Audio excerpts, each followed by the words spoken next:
Hi everybody, my name is Alexander. I am 34 years old, and this happened to me when I was stationed with other comrades in a small community in Veracruz, deep in the mountains, in a place that barely appears on any maps and where, at night, everything turns into nothing but wild brush, ravines, and thick fog. That town was called La Aguacatao, a rancheria hidden among dirt roads near the Zongolica area. We weren't there for anything paranormal or anything of the sort, but for presence and support, because in those towns sometimes there isn't even a police force, and when something happens people end up looking for the army, although I don't exactly know what the specific job we had to do there was. At that time I was still young, about 26 years old, with that foolish idea that as long as I was wearing my uniform, carrying a weapon, and had my training, there wasn't much that could surprise or scare me. But that night, I understood that not everything you find lying in the brush stays lying there. It was already getting dark when an old man from the town arrived at our campsite, which we had set up on the outskirts. He was a farmer, elderly, wearing a hat and mud-caked boots, his eyes tired. He came panting, speaking quickly, saying that further down by the creek he had found a body. He said he was passing by with his donkey. At first he thought it was a drunkard sleeping among the rocks, but when he got closer to wake him, he saw that wasn't the case, that it was actually a dead man sitting against a boulder, all bloated, with a stench that had stuck to his very clothes. Since there were no ministerial police or anything like that in the town, because it was a town forgotten by God himself, I would say the order was given for us to go and check the site and later notify whoever was responsible for the case. On that occasion, 4 of us soldiers went: Corporal Villa, Corporal Valentin, a soldier they called El Toro, and me. The farmer guided us along a narrow path, one of those where you barely see where you step because on one side there is mud and on the other a sheer drop. From the moment we started descending, I felt something strange in the air. I'm not talking about strange noises or apparitions, but a silence that becomes heavy when you don't hear crickets, birds, or water, even though you know perfectly well there is a creek nearby. The old man went in front, but suddenly he stopped dead and pointed further down, as if he no longer wanted to get close to that body, and that was where we could all see it better. That body was indeed leaning against a large rock, partially tilted, with its legs spread and its head dropped to one side. At first glance it was obvious he had been dead for a long time. His skin was completely swollen, dark in some parts, and his chest looked terrible, as if something had opened him up and torn him from within. The stench hit us hard from several meters away. It was that smell that you can't confuse with anything else, the scent of meat starting to rot. We approached with great caution, first checking the area in case there were witnesses or perhaps some other sign or clue as to what could have happened to that guy. But we saw nothing, only the creek, the rocks, the trees, and that dead man sitting as if he had been positioned there on purpose. Corporal Villa said not to move him yet, that we should report it first and properly mark the spot where we found the body. While he spoke on the radio with bass, I didn't take my eyes off the body, and I don't know why. Perhaps because something told me I shouldn't take my eyes off him, although at that moment I attributed it to the shock of seeing a body in that place. The man had his mouth slightly open, his lips burst, and his eyes were half closed, opaque, just like those of dead men who have been in that state for a while. But there was something in his posture that I didn't like at all. He looked as if he had been frozen, as if he were mid-action. My comrade Valentin, who was walking closest to me, said in a low voice that it didn't add up, that it looked as if the dead man was sitting there of his own volition and not because of how he had fallen, and that caused some laughter at the moment. We got a little closer. I was pointing my flashlight at his chest because that was where it looked the worst. That corpse had his shirt open and stuck to his body by the humidity, and the flesh in that area was sunken, torn, and ugly, as if it had been eaten by something or burst from within. Just then, without anyone touching it, the body made a sound, a low, wet sound, like when someone has phlegm stuck and tries to clear it into the air. We all froze. Corporal Villa first thought it was the body's gases, something very natural. He even said that so we would calm down. But at that moment, the dead man lifted his head, not suddenly, not like jerking. I remember he lifted it slowly and opened his eyes. Community, I swear to you by whatever you want. He opened them and stared right at us. They weren't the eyes of a living person or of someone dying. They were opaque, dull, but open, fixed directly on us. The body made another, much louder sound, as if it wanted to speak with a throat full of mud or dried blood. My comrade El Toro backed up 2 steps out of pure fear, and I felt my body go cold. Corporal Villa managed to yell for no one to approach, but it was too late because that thing started to move. It didn't stand up immediately, of course, but it adjusted an arm and tried to push itself up as if wanting to rise from the rock, and then there was no doubt for anyone.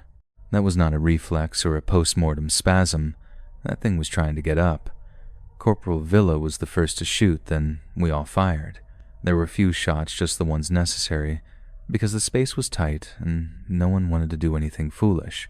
The body received the impacts and fell again to the ground, sideways among the rocks of the creek, not moving anymore. Everything happened in a matter of seconds, community, but I remember each of them as if it had lasted an hour. By then, the farmer who had guided us wasn't even close. As soon as he heard the shots, he ran uphill. We stayed aiming at the body, waiting for it to stand up again, but nothing happened. The radio kept crackling with a voice from base asking what was happening. Corporal Villa, who was also pale, although he wanted to appear firm, reported what he could without saying exactly how things had happened. He only said that the body showed violent movement and that the situation had been controlled. We approached again, but this time with a fear no one wanted to hide. The corpse was lying on its side. It didn't lift its head, it didn't open its eyes, and it didn't do anything else. But it looked worse than before, as if whatever little had kept it whole had left with those movements. My comrade El Toro said something I still remember very well. This thing was already dead, right? Or did we kill it? But no one answered him. We just stayed there, watching that thing with the creek water passing very close to it, dragging away a bit of blood and mud. When we went back up to the town, the news had already spread ahead of us because the farmer arrived shouting that the dead man had stood up. And in those places where people grow up hearing stories of apparitions, possessions, and things in the hills, it didn't take much for everyone to come to the same conclusion.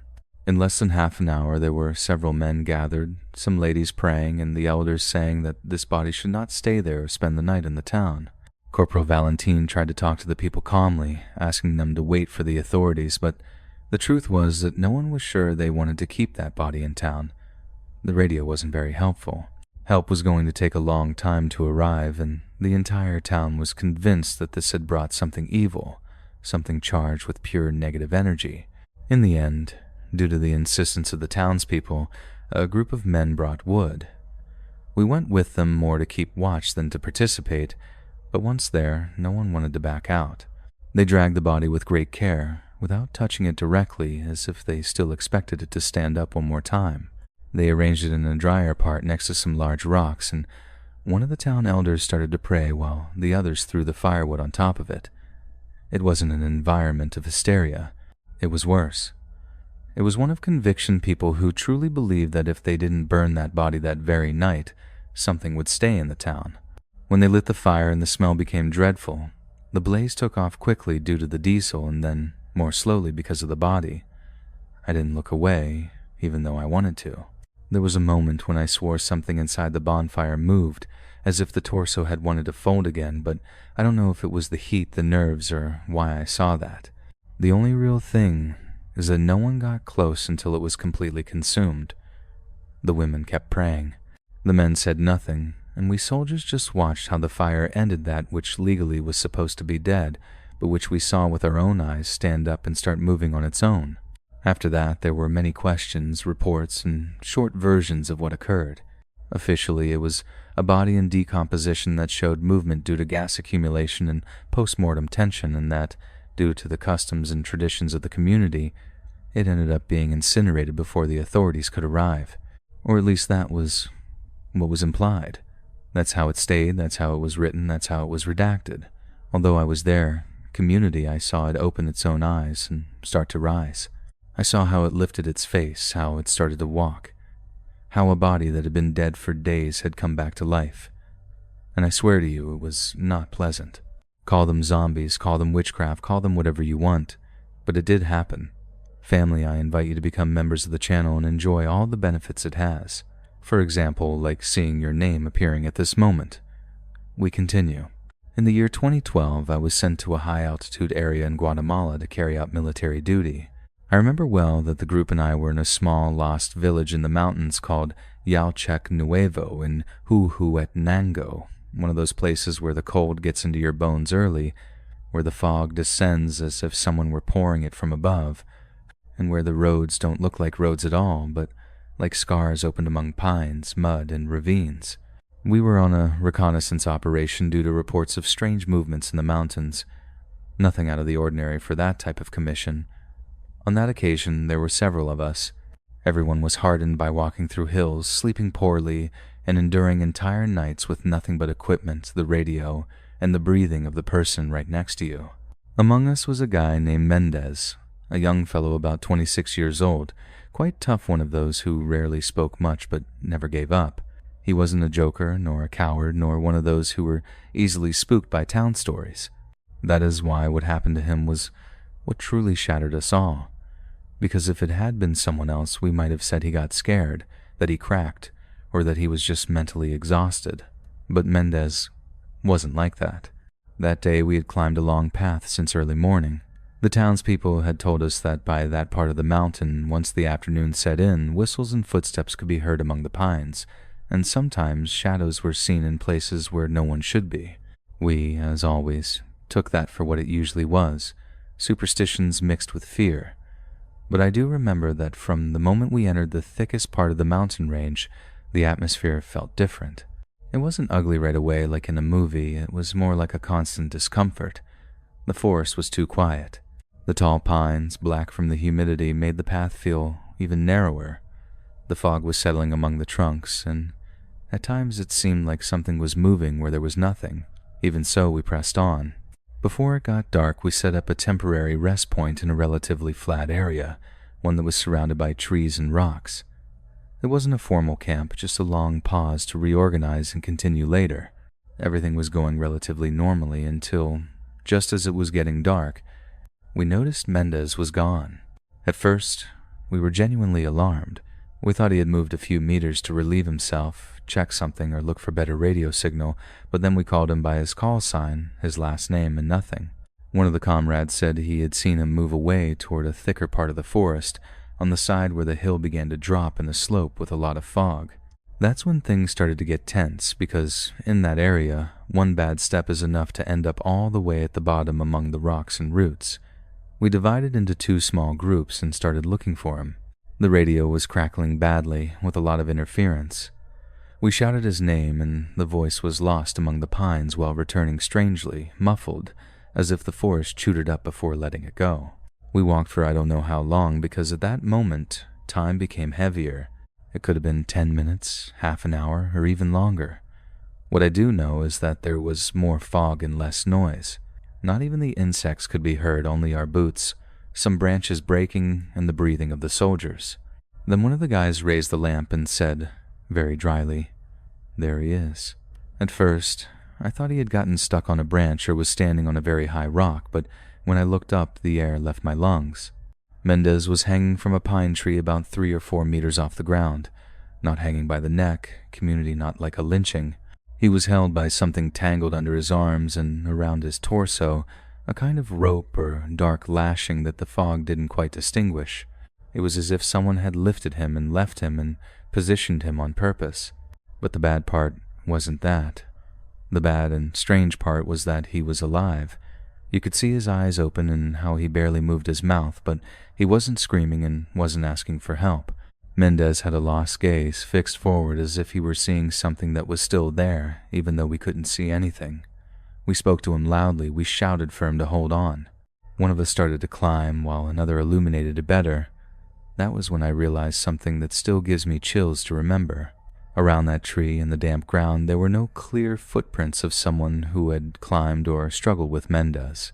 Our boots started to mark the mud, of course, but before that, the ground was clean, except for some strange drag marks that disappeared among the dry pine needles.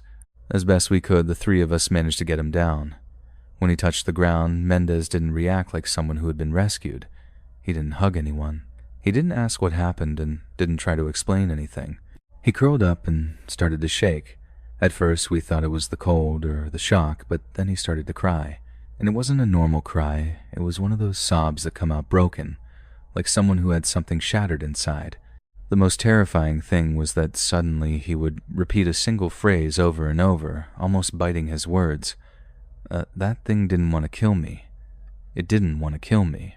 The sergeant asked him who, what he had seen, what had hoisted him up. Mendez just shook his head and kept crying.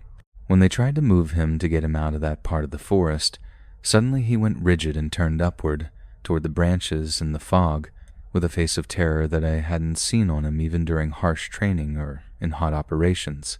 Obviously, we all looked in that direction by instinct more than by courage. I didn't see anything clear.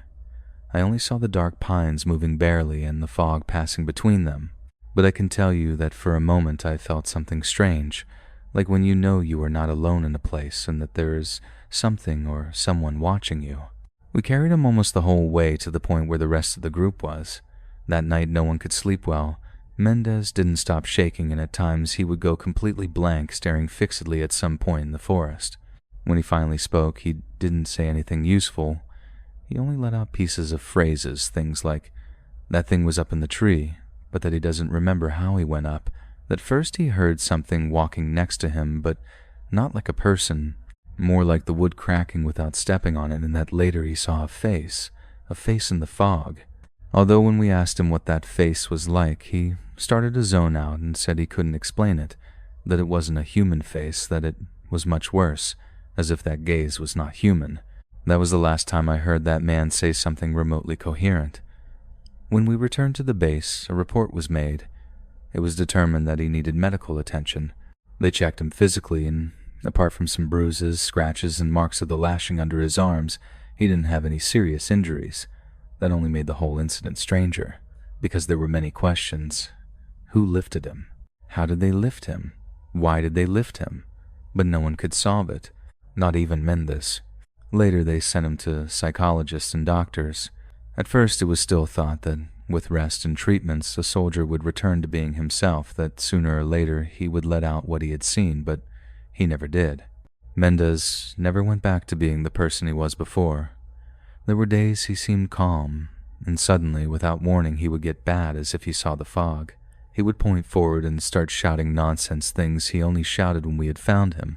He would have extremely strong attacks, cover his head, and repeat that we shouldn't let anyone look up, that that thing wanted to take him. Later on, he never touched the subject again. It was as if he were too afraid to even remember it.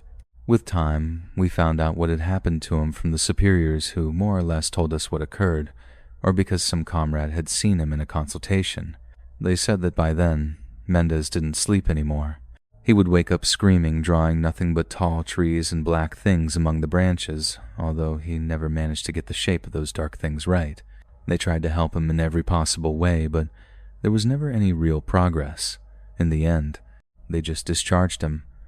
Officially, it was due to psychological deterioration incompatible with service, or at least that's how it remained. Written, clean and cold, as if with that phrase one could enclose everything that poor man had seen. I saw him one more time, long after, without the uniform, of course. The poor guy was thin, with tired eyes, aged before his time. I wanted to ask what he actually saw. What had left him hanging in that spot, what that thing was that he said didn't want to kill him, but wanted to keep him. But when I mentioned the mountains, he just looked at me in a way that made me regret speaking to him at that moment. And of course, he didn't answer me. He only lifted his gaze as if he were again seeing something up there at a high point, and then nothing.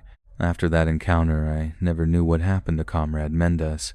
I hope he is still alive, and that he is well, although I don't think that is entirely true, as many comrades say he saw something that drove him crazy in the mountains, and I think they are right. If you are liking the story, you help us a lot by giving it a like and subscribing to the channel. If you consider it, and we have earned it, you can also hype our videos so more of the community can hear us. We continue. Hello Memo. Good evening. My name is Abel, and the story I am sending you happened to my brother Tommy. I hope the story is to the liking of the entire community, to whom I send a big hug. By the way, my brother was always a serious, disciplined man, one of those who doesn't believe in stories or superstitions of any kind. I mean, after all, he is a soldier. Since he was young, he enlisted in the army and used to say that fear was only for the weak. But everything changed after a mission he had years ago, one that took place in a mountainous area of Colombia near a small hidden town in the high terrain. From what my brother tells me, that place was full of fog, with dirt roads winding through hills and forests so thick that not even moonlight could enter at night. According to him, what happened that night cannot be explained by anyone in the group, and since then my brother has changed forever. It was late September 2018 when his platoon received orders to patrol a rural road connecting several hamlets. There were reports of suspicious movements, so they had to travel on foot and spend the night in the area before continuing. When night fell, they were all exhausted. They had been walking for more than 10 hours without seeing a single house, not a single light, not even the smoke of any ranch. And as the path got lost among the trees and the only thing heard was the cold wind crashing against the leaves, they had no choice but to set up an improvised camp near the road, as it was understood that no hamlet was nearby, and continuing to walk in total darkness while exhausted was a very bad idea. In a hurry, they set up the tents quickly, lit a small bonfire, and assigned 2 soldiers for the first guard while the others slept on the damp earth. It was around 3:00 inches the morning when the 2 who were on guard heard a strange noise among the trees.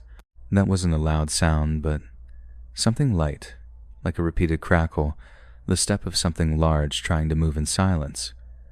One of them thought it could be a deer or perhaps a wild boar, but soon both soldiers noticed that the noise was repeating in circles, as if something were surrounding them. The soldiers took their flashlights and pointed them toward the forest, the lights illuminating the twisted trunks and the brush, but there was no one there. Between 2 very large trees, they managed to distinguish something that made them stay still. It was an enormous silhouette, very tall, taller than a man, with a shape that seemed like that of a deer, but with a neck so long it recalled that of a giraffe. Its eyes shone red, reflecting the light of the flashlights, but its body was so dark that it seemed to absorb the light instead of reflecting it. The youngest soldier wanted to shoot, but the other stopped him. It could be a large animal of the area. Don't waste ammunition, and don't scare it, he told him. Even so, both felt a fear they couldn't explain, because that thing didn't move. It was simply observing them, motionless from the depths of the forest. Both soldiers could hear its heavy, deep breathing, as if it had enormous lungs. The air turned colder, so much so that vapor came from the soldier's breath. Several minutes passed like that, with fingers on the trigger, without taking their eyes off its red eyes that were watching them from the darkness. But suddenly the creature took a step forward and its silhouette became more visible. From what they remember, they say that thing had thin legs, but the muscles moved under the skin as if they were taut ropes, and its head seemed covered in something similar to dry branches. The men backed away a bit, pointing the flashlight directly at its face, but the light was useless. That being seemed to swallow it. Then, without making a sound, the creature turned and slowly headed into the trees. The 2 soldiers waited for it to disappear completely before running to wake the group. After they told them what they had seen, no one could believe them. They told them it was the fatigue of the night, or that they had seen some wild animal of the area that was somewhat unknown to them.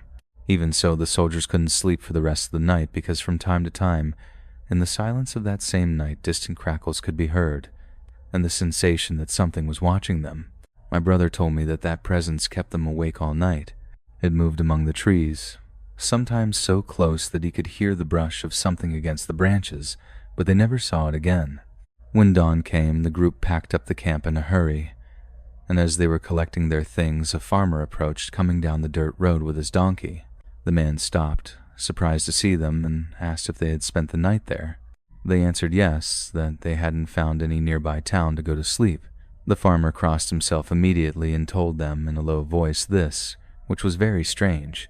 It wasn't a good idea to stay in this forest. Things happen here. Very bad things. This road is very deceitful, boys, and so you see that what I tell you is true. The next town is less than 10 minutes walking. In fact, from here you can see it. But yes, I believe you that you didn't see anything at night. I am sure that the forest itself confused you and did not show you what was truly beyond its horizons. For I repeat, this forest confuses everyone who stays in it. My brother didn't know what to answer, because upon looking around, he realized that the path indeed continued, and not far in the background, the roofs of houses that were very close could be seen. But how was that possible if, a day earlier, they hadn't seen any of that? This question haunted all the soldiers, but they could never find an answer.